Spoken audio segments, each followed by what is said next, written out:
Fala galera do sexto ano, vem agora com a nossa videoaula sobre o capítulo 7 e hoje falaremos sobre fenícios e persas, tá bom? Vamos lá.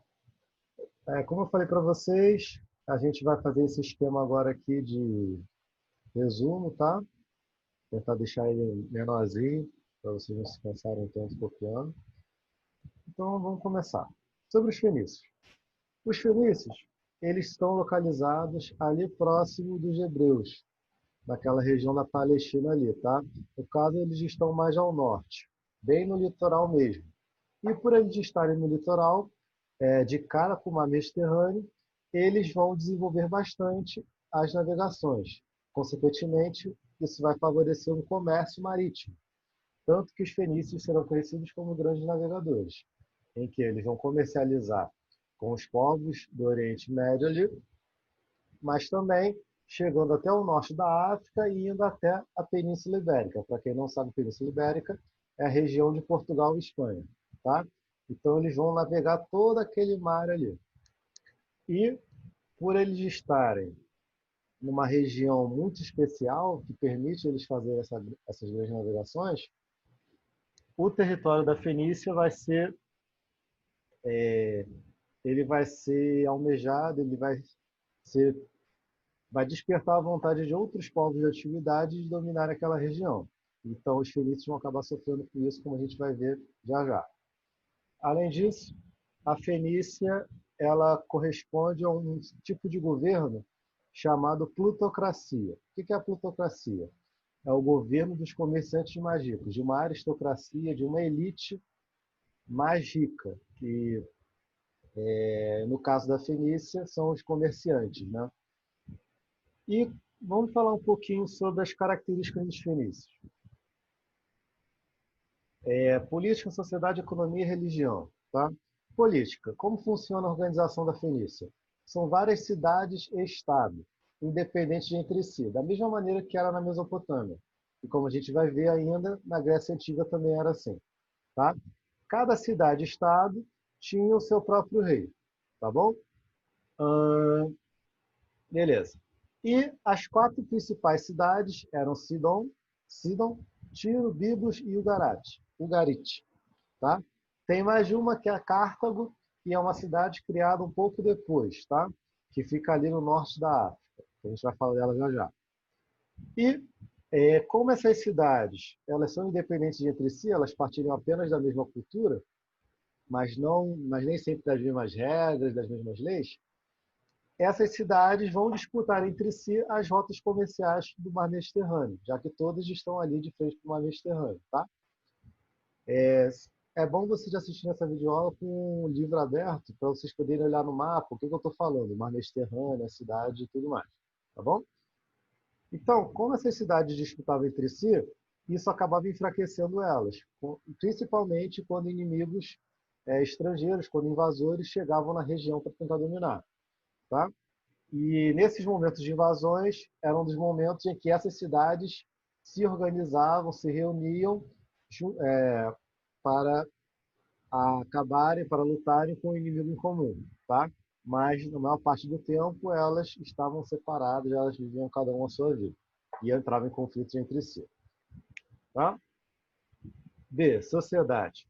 Era uma sociedade hierarquizada e desigual, como todas as sociedades da Idade Antiga, né? Existem classes que estão em cima, existem classes que estão embaixo, e por aí vai. A única diferença da Fenícia é que, no caso da Fenícia, os comerciantes são muito mais importantes do que nas outras civilizações que a gente já estudou, tá?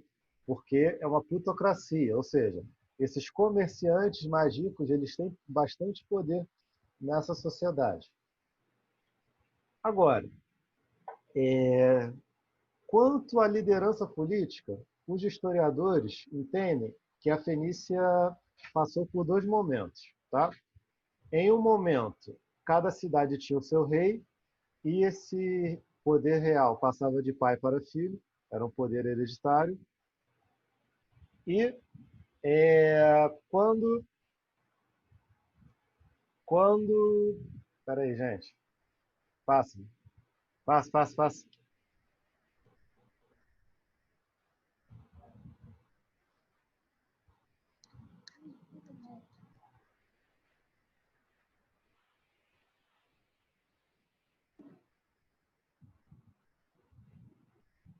E então o poder era real, né? Passava de pai para filho, era hereditário.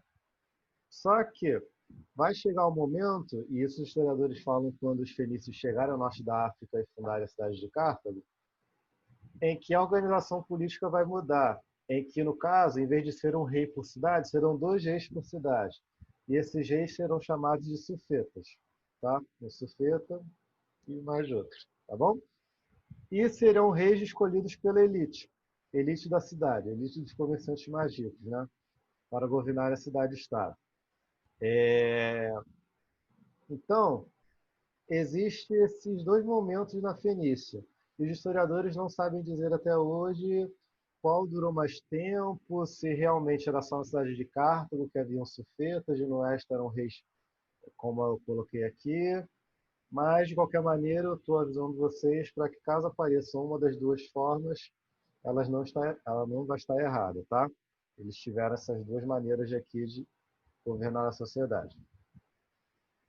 Sobre a economia, acho que já ficou bem claro, né? A Fenícia está baseada numa economia comercial marítima, tá?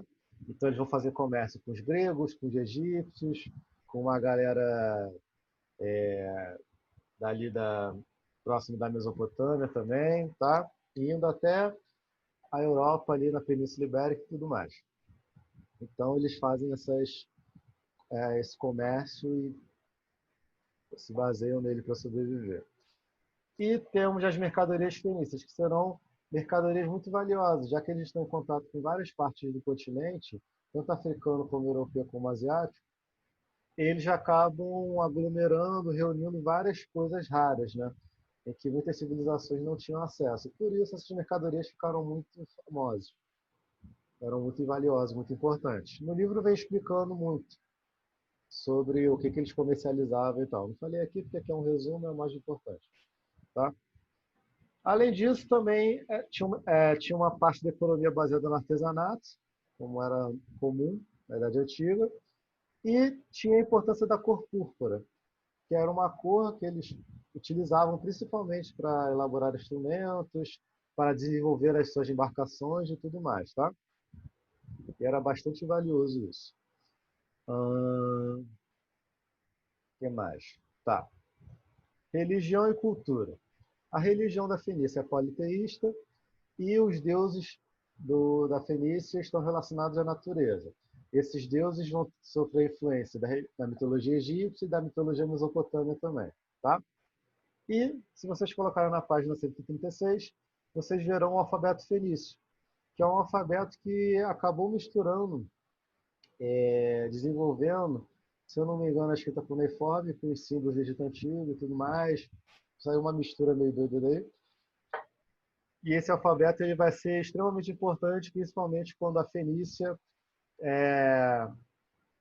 for dominada pelos romanos, tiver contato com os gregos também, é que esse alfabeto vai se modificando e vai sendo incorporado e chega até a gerar o alfabeto latino, que é o alfabeto que a gente usa aqui, tá? No português.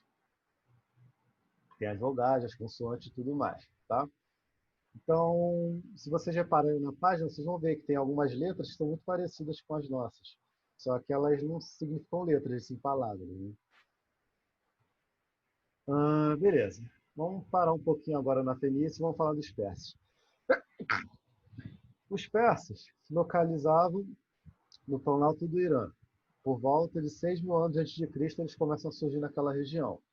E lá eles vão viver junto com os medos, que são outro povo que está vivendo na região, tá? Os povos principais, os persas e os medos. Só que os persas, eles já acabam sendo dominados pelos medos já a partir de 2.000 anos antes de Cristo, mais ou menos. E essa dominação vai durar bastante tempo, vai até 550 anos antes de Cristo. Porque os medos já eram um povo muito mais poderoso militarmente, com uma estrutura administrativa mais desenvolvida e tudo mais. Então, até os persas conseguirem se livrar de seus medos, eles vai demorar ainda um pouco, tá? Essa situação só vai mudar quando Ciro o Grande, que era um príncipe persa, tá?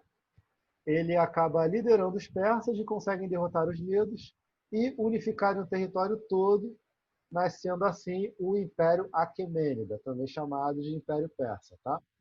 E Ciro, ele vai ser o primeiro rei e ele vai expandir todo esse grande império, tá bom? Como a gente vê aqui, mais para frente, esse império ele vai invadir a Fenícia, a Síria, a Palestina, a Mesopotâmia, parte da Grécia, que é a Grécia asiática, ali nas cidades de estado de Sardes e de Mileto, e vai comprar briga com um monte de gente, como o Egito, como os macedônicos, os gregos, e por aí vai. Tá? Mas você já vai falar já já. Agora, quais serão as características dos persas? Mesmo esquema, política, sociedade, economia, religião e cultura. Na política, o território persa ele vai estar dividido em satrápias, que serão províncias, meio que cidades, né? E cada satrápia, cidade não, estados, pode entender. E cada satrápia vai ser controlada por uma pessoa de confiança do rei persa, chamada sátrapa, tá bom? Então esse sátrapa ele fica responsável por manter a estabilidade do seu território, porque o Império Persa ele vai ser muito, muito, muito grande. Então, quanto maior o império for, mais difícil de você administrar é. Porque podem ocorrer traições, podem ocorrer revoltas internas, podem ocorrer conflitos externos e por aí vai. Tá? Então, para poder facilitar essa administração, o rei persa ele coloca na satrápia uma pessoa de sua confiança. Só que a gente vai ver que ele não faz só isso. Tá? Então, o imenso império é igual grande dificuldade administrativa. E, para facilitar essa administração, o que, que os sátrapas de rei persa vão fazer? Sempre que eles dominarem um novo povo, sempre que eles expandirem o território, eles vão incorporando algumas das leis locais desse território para poder facilitar o sistema jurídico, ou seja, para poder facilitar é, a população a saber o que é crime, o que não é crime, como que o império vai julgar os crimes e por aí vai. Tá? Agora, sobre a sociedade persa, mesma coisa, estrutura hierarquizada e desigual, tá? Igual na Fenícia, igual nas outras sociedades que a gente já falou. É uma divisão típica da Idade Antiga. Temos reis, imperador, né, também, mesma coisa. Temos os nobres, que são os sátrapas, sacerdotes, militares, comerciantes, camponeses, escravos e por aí vai, tá?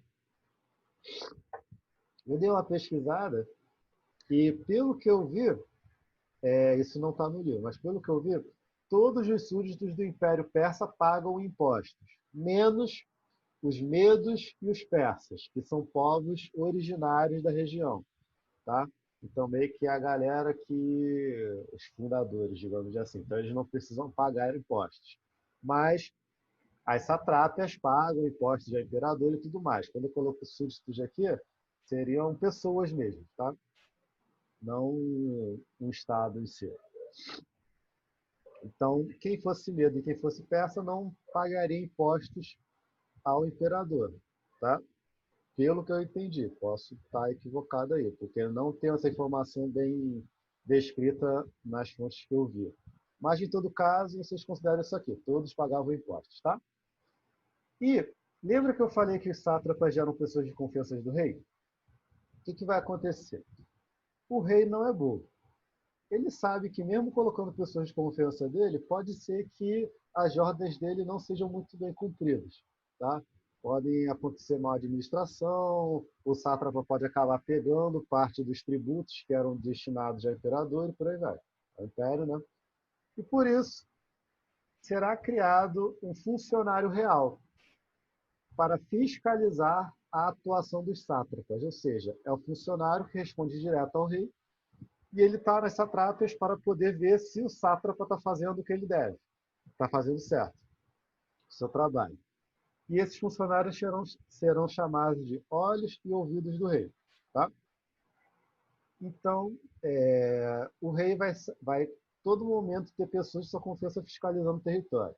Seja o sátrapa, seja o funcionário real, olhos e ouvidos do rei. Né? Além disso, como o império é muito grande, desde o início, o rei persa ele vai. Quando eu falo rei persa, são vários reis, tá, gente? Desde o início, o império ele vai se preocupar com a criação de entrepostos e de um sistema postal, que nada mais é do que um correio, para facilitar a comunicação dentro do império. Tá? Então, é criado até mesmo um mensageiro, em que a função dele é correr de cavalo entregando a mensagem ou para o rei ou a mensagem do rei para o território. Então, são criadas estradas específicas só para esse caminho que o mensageiro vai fazer. Tá? Isso tudo vai agilizar a comunicação dentro do império. Novamente, é um império imenso, tá? De proporção continental. Continuando. A economia do império. Voltando na Fenícia. Eu não falei que na Fenícia a economia tem base agrícola, porque ela realmente não tem. É um território que vai ter muita montanha, não vai ter um solo muito propício para desenvolver a agricultura. Por isso, inclusive, que os fenícios vão desenvolver o comércio marítimo. Tá? Agora, voltando para os persas. É uma economia integrada, ou seja, todo o império faz parte de uma mesma economia. E como que isso acontece na prática? Com o uso de uma moeda única, que vai ser usada, vai ser trocada em todo o território, seja no norte da África, seja no Oriente Médio. Tá? E essa moeda vai ser o Dário. E ela leva um nome por causa do imperador, por causa do rei chamado Dário I. Os dois reis mais importantes serão Ciro o Grande, que é o primeiro rei, né, o que derrota o Medo e unifica o território, criando o império, e o Dário I, que ele vem algumas gerações depois do Ciro Grande, ele é meio que sobrinho, neto, um negócio desses. E o Dário I ele vai ser um rei bastante tolerante. Vai ser um rei que vai desenvolver a cultura, vai ter um enriquecimento cultural muito forte no Império Persa. Tá? E, além disso, vai mexer na economia. Então, temos a criação do Dário aqui. Além, é claro, do pagamento de impostos, que eu já falei anteriormente. Também faz parte da economia persa. Tá? Atividades econômicas, comércio, agricultura, essas coisas de sempre. Tá? Agora, eu coloquei aqui tolerância. O que significa tolerância? Dário I ele vai entender que é ruim para o império subjugar, ou seja, dominar completamente, de forma agressiva, os povos que eles estão conquistando. Então, o que o Império Persa faz? Qual é a política deles? Eles não vão interferir nas economias e culturas dos povos dominados. Ou seja, quando o Império Persa, por exemplo, dominar a Fenícia, eles vão permitir que os fenícios continuem desenvolvendo seu comércio marítimo. Só que agora, parte de suas riquezas vai ter que ser destinada ao Império Persa, já que é o império que está dominando eles. Mas a economia deles continua se desenvolvendo normalmente. E a cultura também. Porque assim, o império entende que ele evitaria revoltas internas desnecessárias. Se você está dominando o povo, você não está explorando ele 100%, você não está explorando além da conta também, você evita que esse povo se rebele contra você. Porque, querendo ou não, uma vez que o Império Persa está te dominando, você teria a proteção do Império caso outro invasor chegasse e te dominasse, quisesse te dominar. Né? Então, meio que o Império ele tem essa política de tolerância. Claro, todos os povos dominados têm que pagar tributos ao Império, porque eles não são nem medos nem persas, né? Mas, mesmo assim, eles conseguem a proteção do Império, conseguem se desenvolver ainda. E isso só vai ruir no final do Império Persa, que a gente vai falar já já. Sobre a religião e a cultura do Império. A gente fala que lá tem uma religião dualista, ou seja, dois deuses principais, que é a religião zoroastra, ou chamada também de zoroatrismo. Tá? Zoroastrismo. Está na página 143, um textozinho lá, é bom vocês lerem. O que essa religião crê? Que existem duas divindades, chamadas Ahura Mazda e Ahriman. A Ahura Mazda seria a deusa suprema e o Ahriman seria a deusa do mal. Tá? Existem interpretações sobre a religião que falam que a religião persa não era dualista, e sim monoteísta. No caso, a Ahura Mazda era a deusa suprema e o Ahriman seria uma de suas filhas. Tá? Mas, em todo caso, vamos considerar, para a gente não fazer confusão, que é uma religião dualista mesmo, que essas duas divindades estão em pé de igualdade. Tá? tanto a deusa do bem suprema como a deusa do mal. Elas estão no mesmo nível. Por isso é uma religião dualista, tá? E o Império Persa também desenvolve a escrita cuneiforme, principalmente quando eles estão lá, estão próximos da Mesopotâmia. Eles chegam a dominar a Mesopotâmia, então eles também recebem essa influência da escrita, tá bom? Principalmente para ajudar a administrar esse império gigante. Aqui no 5 agora. Eu coloquei uns numerozinhos agora para facilitar vocês na hora de copiar. Sobre o fim da Fenícia, como é que ela acaba? A Fenícia ela passa a ser dominada pelo Egito por volta de 1800 anos antes de Cristo, se ficando independente do Egito Antigo 400 anos depois. Então, por volta de 1400 anos antes de Cristo, ela fica independente. Durante esse momento de dominação, o comércio se desenvolveu, as embarcações também evoluíram, porque os egípcios desenvolveram esses navios que fazem grandes viagens pelo mar, e mais são os fenícios que vão melhorar esses navios egípcios, né? E aí que eles se tornam a grande potência marítima que eles são, esses dois navegadores. Contudo, a partir do século IX a.C., a Fenícia foi alvo de invasões de assírios, babilônios, persas e gregos. Então, todo mundo querendo ali invadir a Fenícia para poder se aproveitar desse comércio marítimo. Tá? E, se eu não me engano, é nesse momento, inclusive, que os fenícios, há essa divisão entre a cidade de Cartago, que ficava no norte da África, que a gente vai ter os sufetas, e os reis das cidades de estado da Fenícia, que eram o poder tradicional, né? Mas, em todo caso, existiam as duas coisas em todo o território, tá? Tanto sufeta como rei. Okay? Temos também as Guerras Púnicas, em que essa cidade de Cartago, essa colônia fenícia, essa cidade-estado fenícia no norte da África, ela vai entrar em guerra contra os romanos, que estavam querendo dominar o mar Mediterrâneo para poder controlar o comércio marítimo. E a Fenícia era um obstáculo. No final das Guerras Púnicas, que a gente ainda vai falar delas quando a gente falar de Roma, os fenícios são derrotados, tá? E um século e meio depois, os romanos já acabam dominando totalmente a Fenícia e incorporam o território a Roma. E assim a civilização fenícia acaba, tá? Porque acaba se misturando com os romanos. Número 6. Agora o declínio do Império Persa. Como a gente falou, os persas eles vão dominar várias regiões. A Fenícia, a Síria, a Palestina, a Mesopotâmia e por aí vai. Tá?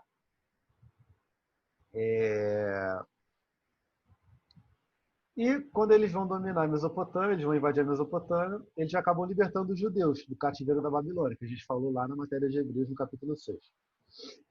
Quando que as coisas começam a piorar para o lado deles? Com as guerras médicas, em que os gregos e os persas vão guerrear entre si, para dominar novamente a região comercial ali do mar Mediterrâneo, que também era de interesse do Império Persa. Tá? Quando a gente fala de Grécia, vocês vão ver que a Grécia ela também está no mar Mediterrâneo ali. Então, os gregos também foram grandes navegadores por causa disso. Para quem já viu aquele filme 300, em que os espartanos vão lutar contra os persas, aquele momento do filme se fala dentro dessas guerras médicas aí. Tá?